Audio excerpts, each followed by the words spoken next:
Anel Kadiri.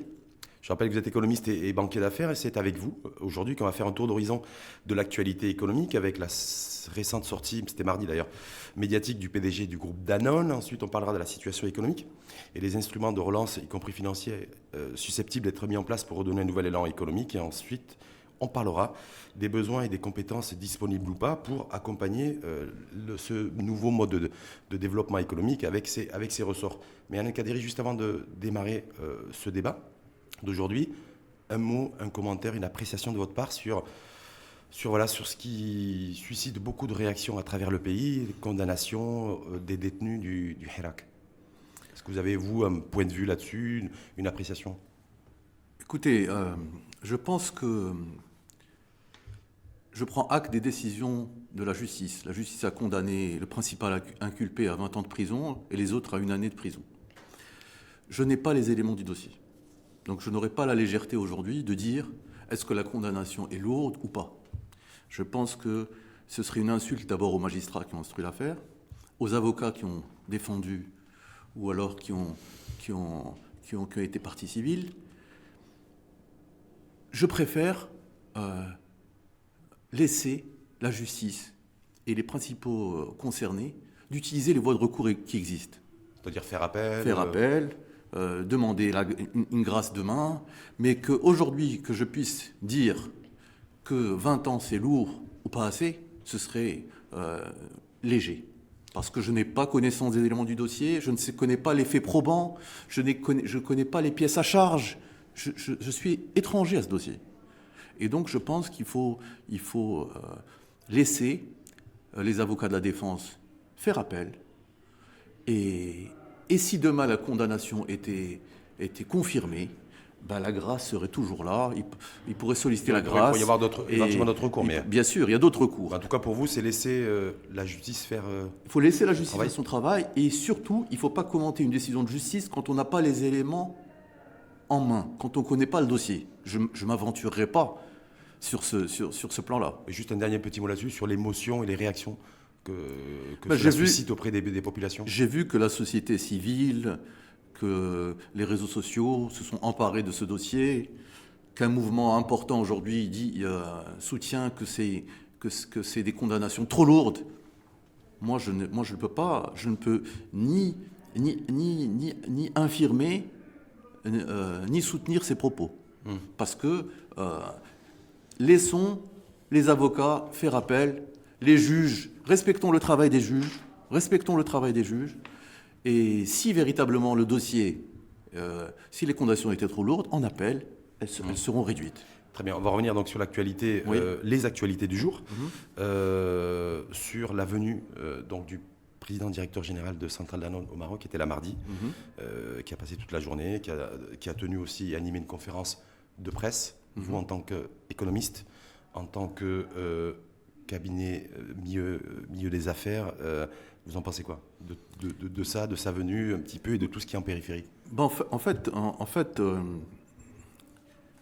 je pense que Centrale Danone est une entreprise citoyenne, pas seulement au Maroc, dans tous les pays où elle opère, et surtout dans les pays en voie de développement. On l'a vu, on voit ce qu'elle fait en Inde, on voit ce qu'elle fait au Maroc. Elle est le principal débouché pour des milliers de petits agriculteurs. Ces camions font 24 000 km par jour. Elle a une marge que de 15% sur le litre. Donc on ne peut que saluer cette entreprise qui réalise 50% du chiffre d'affaires qu'elle fait en Afrique, elle le réalise au Maroc, ce qui est très important. Elle a 6 500 salariés, elle fait presque 7 milliards de dirhams de chiffre d'affaires. Elle a été boycottée, elle a perdu 20% de son chiffre d'affaires. Elle a annoncé un profit warning de 150 millions de dirhams. 160 millions, ouais. On ne sait pas à la fin de l'année comment l'exercice va être clôturé. Mais elle va subir de pertes lourdes. Donc, avant de parler de la réaction du président de Centrale Danone, il faut d'abord parler de la réaction des autorités marocaines.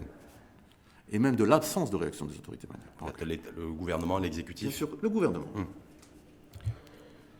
Le signal, on donne un très mauvais signal aux firmes multinationales, aux firmes transnationales, quand on ne soutient pas une entreprise qui vient investir dans votre pays, qui fait travailler 7000 personnes. et qui sert de débouché à des milliers de petits agriculteurs. C'est-à-dire que vous, Anan Kadiri, en tant qu'économiste, vous considérez que notre exécutif en l'occurrence, doit être au chevet de l'entreprise, le chef de du ces gouvernement. entreprises-là. Bien sûr. Ouais, parce qu'il y en a qui n'ont pas tenu forcément, qui ont Bien d'autres sûr, logiques aussi de penser à ce niveau-là. Bien sûr. Le chef du gouvernement aurait dû réunir une task force, puisque c'est le mot à la mode aujourd'hui, tout le monde dit ça, où il y aurait eu le ministre de l'Agriculture, le ministre de l'Industrie, parce que la centrale laitière, c'est une industrie, le ministre de l'Intérieur, parce qu'il y a un risque de trouble à l'ordre public. Parce qu'imaginez que les... Il y a des rencontres qui ont été faites avec les acteurs de la filière laitière, par exemple. Non, c'est tout récent. Les acteurs, le ministre de l'Agriculture, et je salue ce qu'il a fait, ils viennent se réunir avant-hier avec la filière. Mais ça fait des mois que ça dure. Donc on aurait dû, dès à présent, pas seulement aider les petits agriculteurs, bien sûr qu'il faut les aider et les soutenir. Il faut différer leur crédit. Il faut leur trouver des débouchés. Mais moi, c'est simplement sur l'avenue d'Emmanuel Faber, qui est le PDG donc, du groupe Central Danone, qui a fait une série de déclarations en disant pas question que Central Danone quitte le Maroc, nous continuerons à être présents dans les familles marocaines, quitte à ce que notre présence soit différente. Toutes ces choses-là, voilà. Pour vous, ça veut dire quelle lecture et surtout quelle analyse vous en faites? Moi, je fais d'abord une analyse stratégique. Le Maroc est très important pour le groupe Danone. D'abord, c'est 50% de son chiffre d'affaires en Afrique, je l'ai déjà dit il y a quelques minutes. Mais en plus, le Maroc, c'est un laboratoire pour l'ensemble des pays africains. Et vu la position géographique et géostratégique du Maroc et le développement que fait le Maroc en Afrique, on ne peut pas se permettre aujourd'hui, une firme multinationale, une firme transnationale qui agit au Maroc, elle ne peut pas se permettre d'échouer. Parce que si elle échoue au Maroc, elle va échouer ailleurs en Afrique. Qu'a dit le président? Il a dit qu'il réfléchissait à un nouveau modèle économique. Complètement. Mais je ne le connais pas. Compression des coûts, compression des charges. Je ne connais pas son modèle économique. Ce qu'il a dit. Vente à prix coûtant à zéro. Non. Ce qu'il a dit. Bénéfice. Non, ce qu'il a dit. Il a dit nous sommes en train de réfléchir à un nouveau modèle économique. Viable. Bien sûr. Et concernant le lait frais pasteurisé, on va le vendre sans marge. Excusez-moi. Moi, je ne veux pas remettre en cause ces propos parce que là encore, je dois faire preuve de prudence parce que je ne connais pas encore le modèle économique qu'il propose. Mais je vois mal comment est-ce que une entreprise peut être viable en vendant ses produits à prix coûtant. Une partie de ces produits, parce qu'ils ont d'autres produits aussi transformés. Mais c'est le plus important. Parce que le Marocain, il consomme du lait frais pasteurisé. Il ne consomme pas du lait UHT. C'est une petite classe moyenne, une petite classe qui consomme du lait UHT. Donc, je ne sais pas comment il peut arriver à ça. Mais j'attends, comme je suis prudent, j'attends de voir le modèle économique proposé, les partenariats, ils sont en train de travailler là-dessus. Surtout que la marge sur le lait est faible. C'est 15 centimes le litre. C'est 15 centimes le litre. Donc déjà, Centrale laitière, quand Centrale Danone maintenant, a fait d'énormes efforts pour fournir du lait à un prix compétitif. Mais est-ce que vous saluez sa démarche? Le fait que du groupe d'Emmanuel Faber de venir au Maroc... Je salue toujours la démarche de dirigeants, d'entrepreneurs qui viennent rencontrer les consommateurs, être à l'écoute, etc. Bien entendu. Mais pour dire est-ce que la solution proposée est viable ou pas, j'attends de voir le détail. Par contre, je reproche à l'État et au gouvernement de ne pas avoir réagi par rapport au boycott. Pourquoi ? Parce que l'État a laissé faire, a laissé dire des choses fausses. Et on n'est pas la Star Academy. C'est-à-dire que vous pouvez décider de boycotter des produits. Il n'y a aucune loi qui vous empêche. Par contre, un gouvernement responsable est obligé d'avoir des réponses adaptées pour chaque cas du boycott. Qu'est-ce qu'on a choisi de boycotter au Maroc ? On a choisi, comme par hasard, de boycotter une firme transnationale, connue à l'échelle mondiale, un des leaders du produit du lait. On a décidé de boycotter le leader marocain de distribution des carburants et on a décidé de boycotter le leader de l'eau minérale dont l'actionnariat, dont un des principaux actionnaires était en même temps patron des patrons. Donc on n'a pas choisi au hasard. Donc pour moi, ce n'est pas quelque chose qui s'est développé ex nihilo, sans stratégie, sans rien. Non, je pense que c'est quelque chose qui a été pensé. Pensé et réfléchi. Pensé, réfléchi, qui a été suivi par la suite, mais l'État n'a pas réagi. Mais justement, vous avez fait référence à ce groupe des eaux minérales Wilmès, parce qu'il y a un communiqué qui est sorti, officiel aujourd'hui, qui anticipe un peu une baisse des résultats pour le premier semestre 2018? Ben c'est clair. Ouais. C'est clair. C'est-à-dire que les eaux minérales d'Oulmès, d'abord, je veux saluer d'abord leur premier communiqué, qui était un communiqué de qualité. En termes de gestion de crise, mon cabinet fait beaucoup de gestion de crise. C'était un excellent communiqué. Les eaux minérales d'Oulmès, c'est une entreprise citoyenne. C'est une entreprise qui fait vivre des milliers de salariés, qui fait vivre une région, et qui est boycottée. Là encore, l'État aurait dû intervenir. On doit pas seulement se porter au chevet des petits agriculteurs, par exemple dans le cas de Centrale Danone, il aurait fallu aussi aider Centrale Danone.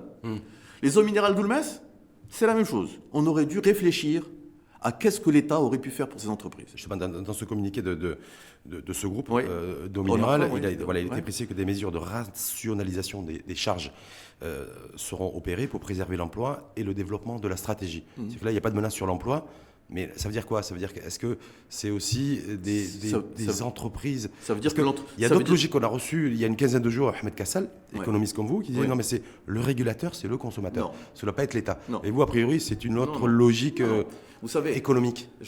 Non. Oui. En fait, il faut être crédible. Quand vous allez faire des roadshows à l'étranger pour dire aux investisseurs, venez investir au Maroc, et demain, une firme emblématique, transnationale, emblématique, qui a des problèmes au Maroc, et on voit que l'État ne fait rien pour elle, vous donnez un très mauvais signal aux investisseurs étrangers. Mais dans un système plus ou moins libéral, relativement libéral, est-ce que là, on ne doit pas laisser, l'État ne doit pas être un petit peu en retrait? Dans les pays les plus libéraux, dans les pays capitalistes développés, l'État se met au chevet des entreprises en difficulté. Il essaye de pérenniser l'emploi. Quand Centrale laitière licencie 700 salariés, Contrat intérim. l'État ne fait rien. L'État ne fait rien.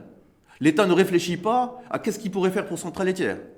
Est-ce qu'il ne pourrait pas aider Centrale laitière à trouver des débouchés à l'export?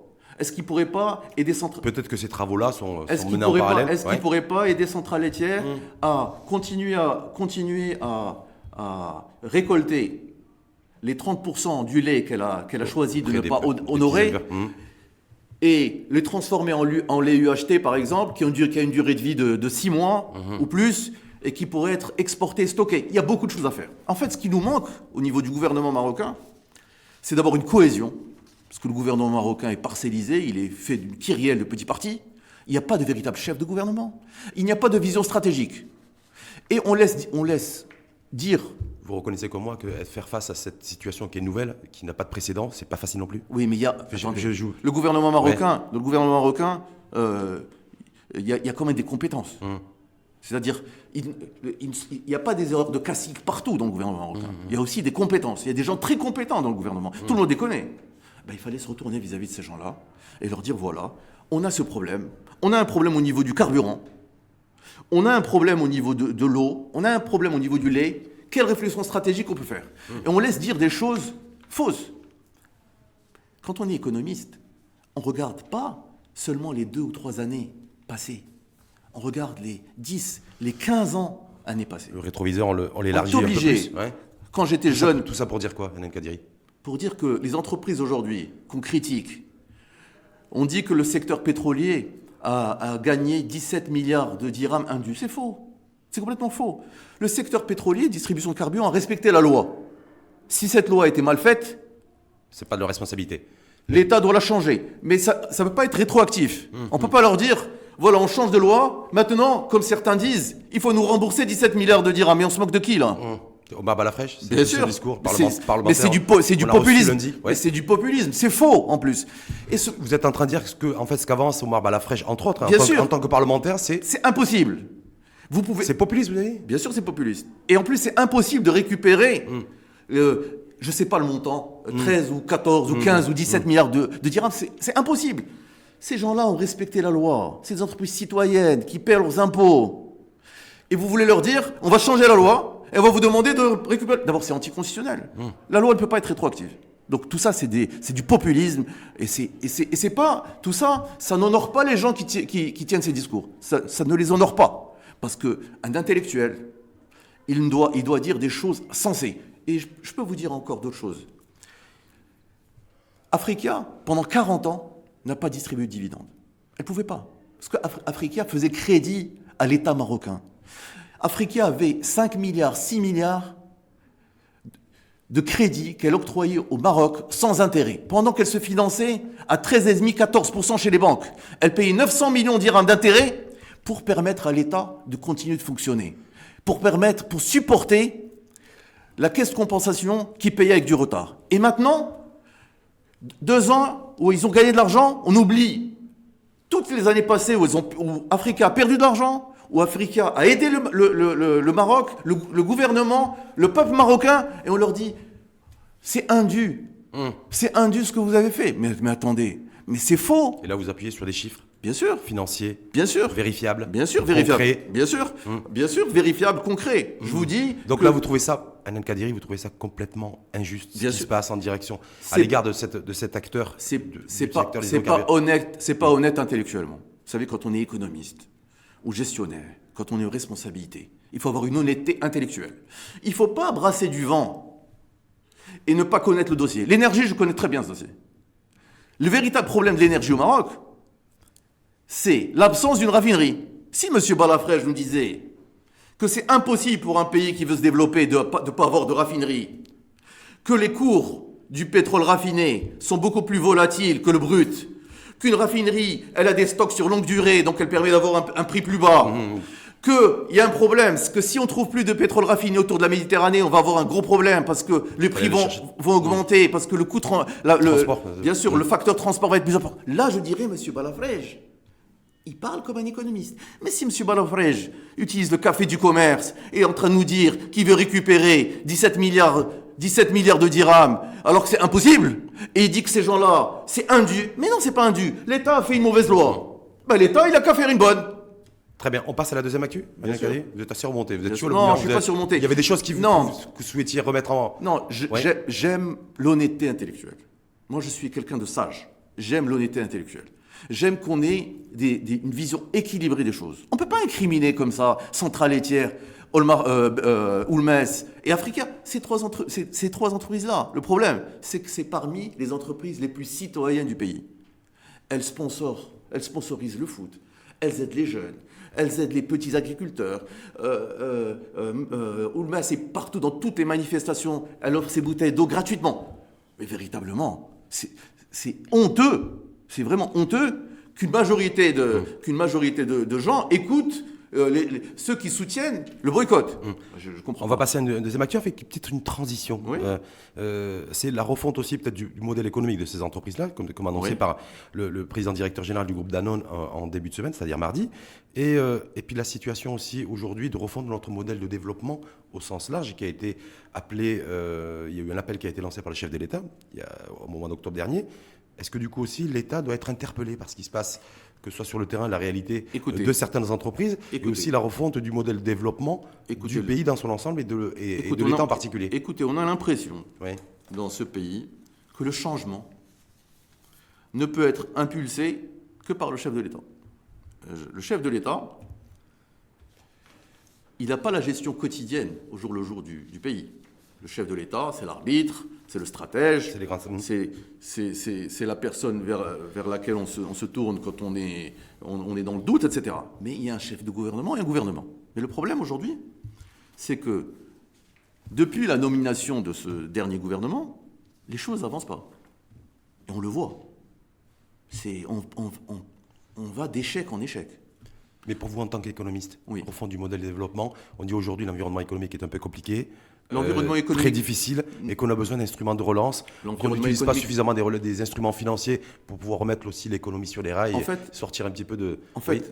fait, nous sommes en difficulté parce que le pays a mal été géré. Je vous donne un exemple. On a économisé 50 milliards de dirhams au titre de la caisse de compensation. On a fait la vérité des prix. Donc on a fait supporter 50 milliards de dirhams au peuple marocain et aux opérateurs. Qu'est-ce qu'on en a fait? On a aussi remboursé une partie de nos dettes. C'est Pas les beaucoup. services de la dette qu'il fallait Pas beaucoup. aussi Pas beaucoup. réduire. Pas beaucoup. Pas beaucoup. En 10 ans, on a multiplié la dette du Trésor par 2 au Maroc. Qu'est-ce qu'on a remboursé? La dette au Maroc, globale, publique, État plus entreprise publique, c'est 80% du PIB. Ouais. 82 pratiquement d'ailleurs. On a des déficits partout. Déficit budgétaire, déficit de la balance commerciale, déficit de la balance des paiements. Et on ne peut pas féliciter le ministère des Finances. Hein. Il avait 50 milliards de dirhams à utiliser, il n'a pas su quoi en faire. Ce budget-là aurait dû être stratégique. On vise toujours un déficit budget à 3,5%. C'est-à-dire l'économie réalisée par l'État au niveau de la caisse de gaspillée compensation, par des dépenses il aurait fallu pour vous le réaffecter en investissement oui, public. C'était ou un budget d'investissement, oui. ou alors vers le social. Pourquoi ? Parce qu'on ponctionne 50 milliards de dirhams sur les opérateurs, soit les ménages ou les entreprises, et 50 milliards de dirhams, il fallait les restituer aux gens les plus démunis. On a relancé la consommation. Il y a un fonds qui avait été mis en place, d'ailleurs, qui devait être alimenté. Où sont ces 50 milliards d'économies par an ? Où sont-elles ? On dit qu'il y a une partie, Nabil Benardla, qui était là, qui était ici présent d'ailleurs il y a une quinzaine de jours, on dit qu'il y a une partie qui a été affectée au service de la dette. Voilà. Il fallait rembourser. Voilà. C'est service de la dette, on est autour de 45-46 milliards de dirhams annuels. Service de la dette. Aujourd'hui, on fait. Remboursement. Aujourd'hui, on emprunte pour rembourser les anciens crédits. L'État n'a pas de marge de... Est-ce que l'argent coûte cher, l'argent qu'on emprunte ? Parce que tous les pays, tous les États empruntent.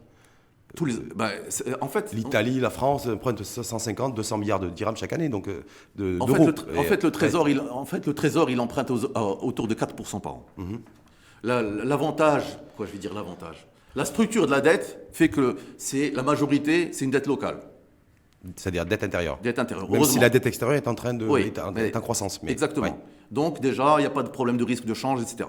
Mais aujourd'hui, une erreur magistrale a été faite. C'est de consommer les 50 milliards de dirhams. Économisés au niveau de la caisse de compensation. On les a économisés et on les a mal utilisés. Il fallait les prendre et soit faire de l'investissement, une partie avec, soit aller vers le social. Aider le peuple marocain. Parce que le peuple marocain souffre. Il souffre. Mais le peuple marocain souffre, et comme le peuple marocain a l'impression qu'il n'a pas de relais, que le gouvernement ne l'écoute pas, que le Parlement ne l'écoute pas, qu'est-ce qu'il trouve ? Quel est le moyen qu'il utilise pour montrer qu'il existe ? C'est les réseaux sociaux. Mais simplement, juste sur Alain Kadiri, instrument de relance. On entend parfois des économistes dire voilà, il y a des instruments financiers qu'on devrait utiliser, qu'on n'utilise pas. Il y a des économistes qui disent voilà, pourquoi on n'aurait pas une banque d'investissement public Est-ce que là-dessus, on pourrait être en capacité aussi de. En fait, la CDG a toujours joué le rôle de banque d'investissement public. Bon, aujourd'hui, la CDG a réfléchi à une nouvelle organisation. Réorientation. C'est bien, j'appuie sa nouvelle organisation. Elle pense plus être quelqu'un qui soutient les investissements qu'investir directement, tout ça c'est très bien. Bien sûr qu'il y a des instruments financiers qui ne sont pas utilisés. Je vous donne l'exemple. Vous avez 5 entreprises publiques qui représentent 80% de la dette de toutes les entreprises publiques. Donc elles sont connues. Bon, ces entreprises-là pourraient se financer autrement. Autrement, c'est-à-dire ? Elle pourrait... Plutôt que de se financer au niveau intérieur, pourrait se financer... Non, elle pourrait se financer, par exemple, autrement. Elle pourrait aller vers la bourse. Oui. On pourrait demain trouver un instrument financier et le coter.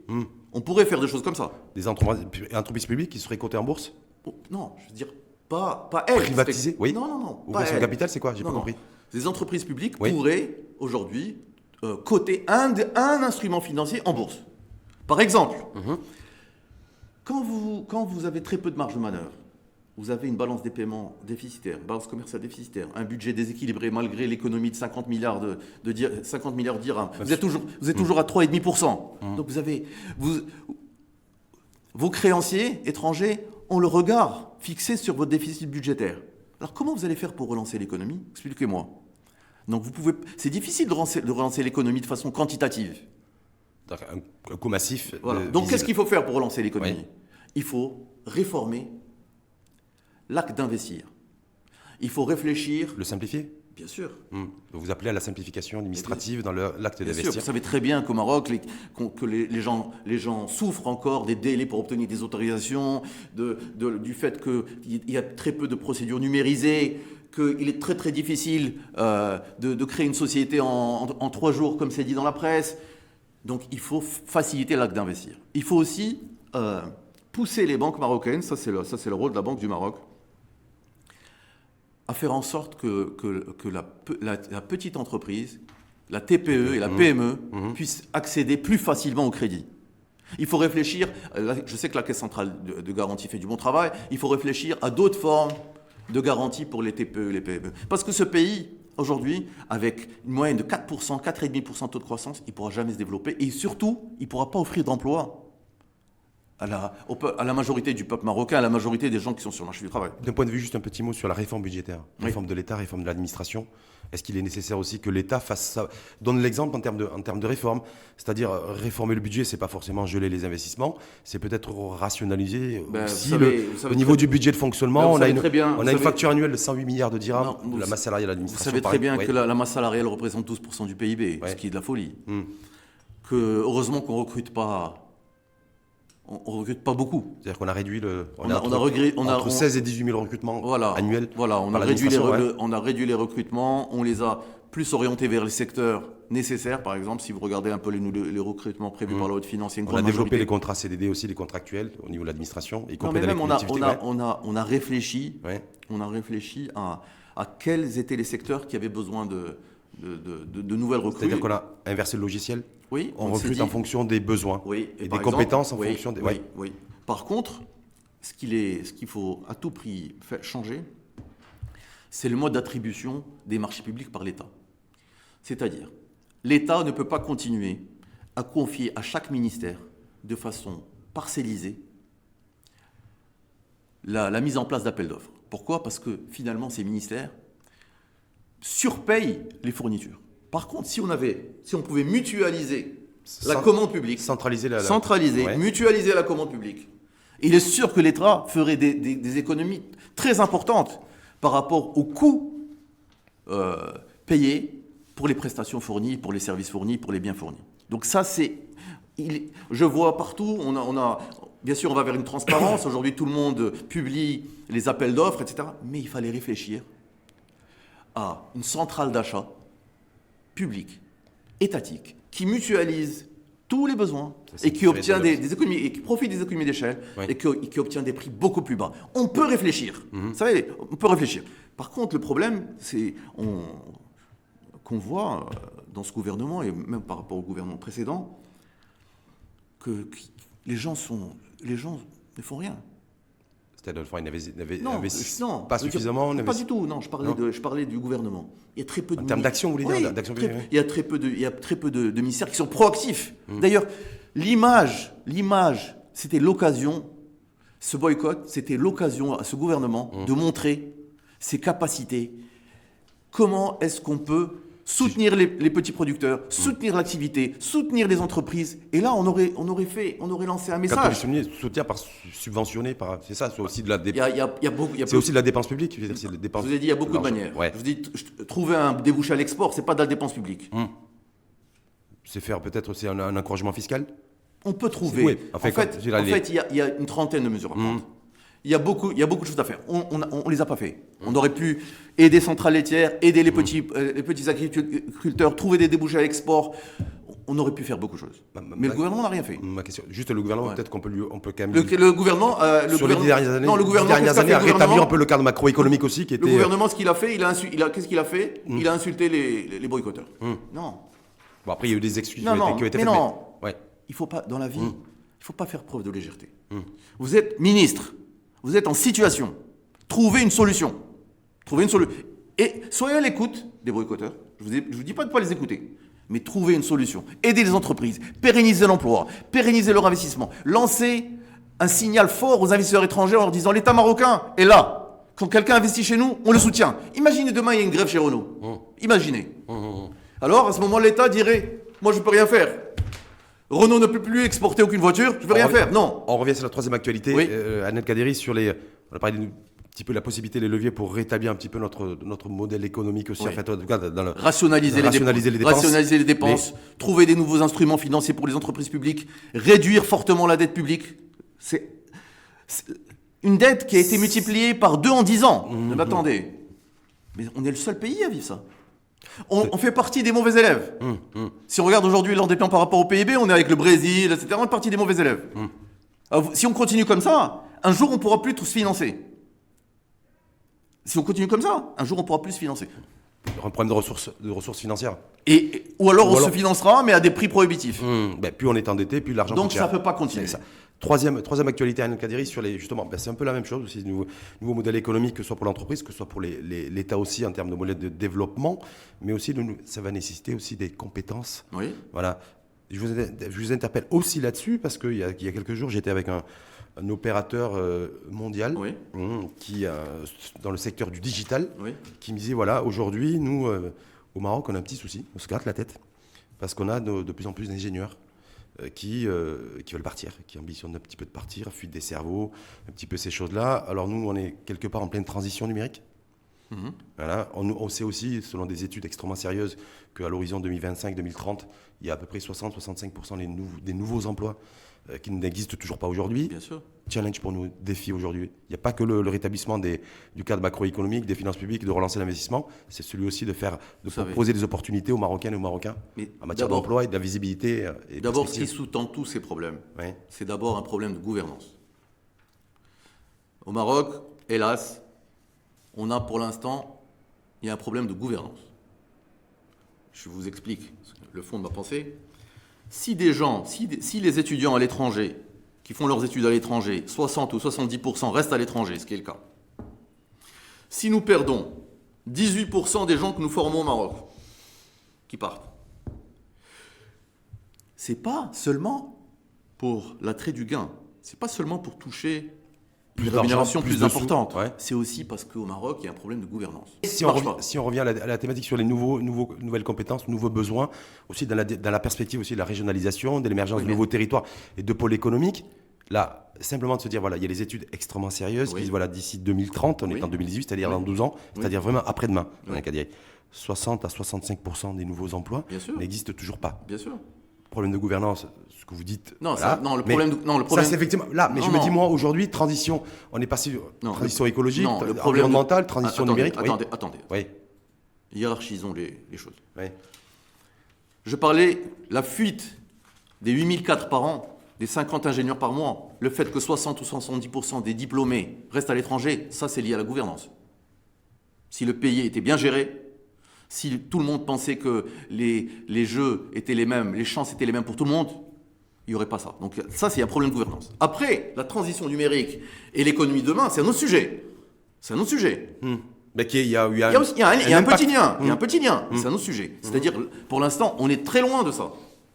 Est-ce que vous connaissez des acteurs importants au Maroc, à l'échelle africaine, du numérique? Oui. Lesquels? Capgemini. Mais Capgemini, c'est une firme multinationale. Oui. Moi, vous dire marocain. Il n'y en a pas. À part, on est bon dans quoi au Maroc? On est bon dans les cartes à puce. Cartes à puce, je vais dire voilà. HPS. Oui, dans les cartes à puce. En dehors des cartes à puce, même dans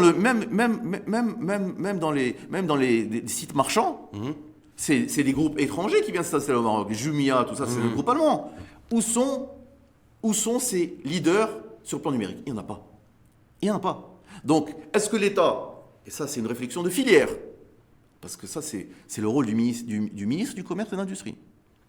Le ministre du Commerce et de l'Industrie, il doit réfléchir, quand on dit les métiers mondiaux du Maroc, les métiers mondiaux du Maroc, ils se créent au fur et à mesure de l'évolution économique et de l'évolution du monde économique. Ce n'est pas quelque chose de figé.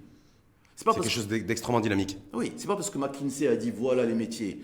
McKinsey, ça, il l'avait dit en 2007, d'ailleurs, c'était il y a 11 ans. McKinsey, si on lui avait dit est-ce que Google allait exister, ou Facebook, elle aurait dit ça n'aurait jamais existé. Donc c'est à nous de réfléchir. Le numérique, aider les entreprises à devenir des leaders, au moins africains, sur le numérique, ça c'est le rôle du ministère du Commerce et de l'Industrie. Il doit aider ces gens-là. Est-ce qu'on peut encore le faire? Est-ce que c'est possible de le faire? Bien sûr qu'on peut. Rien qu'il faut être crédible. Il faut être crédible. Mais ça veut dire qu'il faut prioriser le secteur du numérique, le digital, bien sûr. Et le décliner comme priorité. En fait, le plus difficile qu'on a au Maroc, c'est la hiérarchisation des priorités. On ne sait pas hiérarchiser les priorités. Quelles sont les priorités aujourd'hui? Quelles sont les priorités pour ce pays? Il faut se poser la question. Mais la numérisation aujourd'hui, on sait qu'elle est prioritaire. Bien sûr, la numérisation, y compris pour l'État, y compris pour l'entreprise, bien sûr, la numérisation, essentiellement pour les citoyens. Bien entendu, la numérisation va créer beaucoup d'emplois. Mais on sait pas lesquels. Ne demande pas beaucoup d'investissement physique et est accessible à beaucoup de gens. C'est de la matière grise qu'on fait. Mais on doit faire une réflexion au niveau de la filière. Le ministère du Commerce et de l'Industrie, son rôle, c'est quoi? C'est réfléchir à comment développer le commerce et l'industrie de demain. Et comment soutenir les activités d'aujourd'hui. Et comment aider les activités qui vont disparaître à le faire avec le minimum de casse. C'est ça le rôle du ministère du Commerce et de l'Industrie. Est-ce que pour vous, le processus de régionalisation aussi des territoires, parce qu'on y va, Oui. on y va droit, est-ce que ça peut permettre aussi, ou ça pourrait permettre, on l'a vu à travers de nombreux pays européens, des régions qui, décentralisation ou déconcentration? Pour l'instant, la régionalisation, c'est un vœu pieux. Pourquoi? Parce qu'il y a un problème de ressources, tout le monde le sait. Donc il faut réfléchir à une autre fiscalité. De ressources financières, hein, bien sûr. Ouais. Donc il faut réfléchir à une autre fiscalité. Fiscalité locale, la place de la fiscalité locale. Il faut réformer la fiscalité marocaine. On a une fiscalité qui n'a pas été réformée. D'ailleurs, la dernière fois que la fiscalité a été réformée, la dernière grande réforme de la fiscalité, celle qui a été faite par Sead Latif Jouari, qui est un homme de talent, tout le monde le sait, concernant la TVA. Quand il a introduit la TVA. Depuis, on a eu des petites réformes parcellaires, par-ci, par-là, et des choses parfois qui sont complètement saugrenues. Comme dans la dernière loi de finances, on a exonéré la cession de participation d'impôts.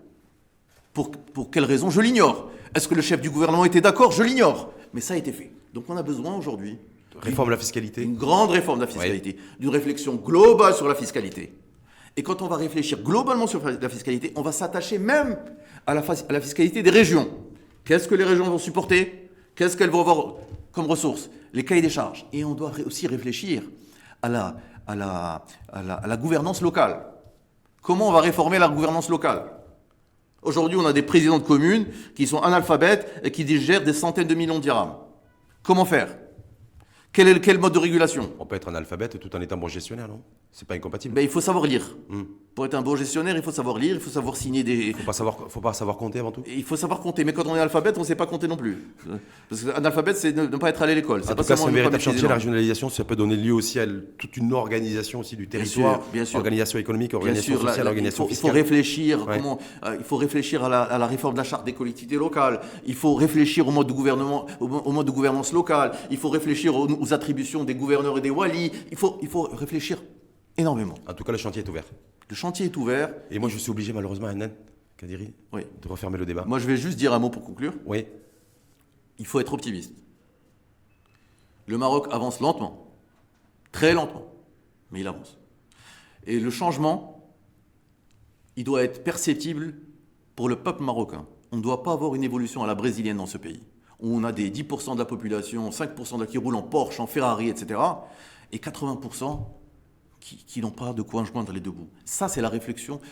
La priorité, c'est les conditions sociales du peuple marocain et l'emploi. C'est la priorité. Avec un modèle de croissance économique à venir qui soit beaucoup plus inclusif et beaucoup plus redistributif. Il faut offrir, avec un taux de croissance de 4,5%, on ne peut pas garantir l'emploi à tous les Marocains. On doit aller vers 8-10%. Il faut réfléchir au modèle turc. Pour comment les Turcs ont réussi à avoir un PIB supérieur à celui de l'Arabie Saoudite. Comment ils ont fait? Ils sont juste à côté. Le travail, la production, l'exportation. Comment ils ont fait? Avec l'instrument monétaire. Je pense que la livre turque est au service du développement économique. Mais l'instrument monétaire, c'est récent. C'est-à-dire maintenant qu'elle a décroché par rapport au dollar, on dit oui, mais parce que leur monnaie est sous-évaluée. Non, mais avant. C'est quand même incroyable, la Turquie. A décroché de 20% par rapport au dollar tout en maintenant une dynamique économique. Maintenant, elle a décroché maintenant, mais il y a 2 ans, ce n'est pas le cas. Donc là encore, il ne faut pas regarder juste l'actualité et en faire des stratégies. En tout cas, on refera un débat là-dessus. C'était un plaisir de vous avoir aujourd'hui. Le plaisir était pour moi. Kadiri, économiste et banquier d'affaires. En tout cas, je vous ai parlé le langage de la vérité. La langue de bois, c'est pas mon fort. Et j'espère que les personnes que j'ai interpellées sauront à l'avenir faire preuve de plus de prudence. Merci à vous, en tout cas, Hanan Kadiri. Merci à vous, merci de m'avoir reçu. Je vous souhaite une bonne journée. À vous aussi, à vous de même.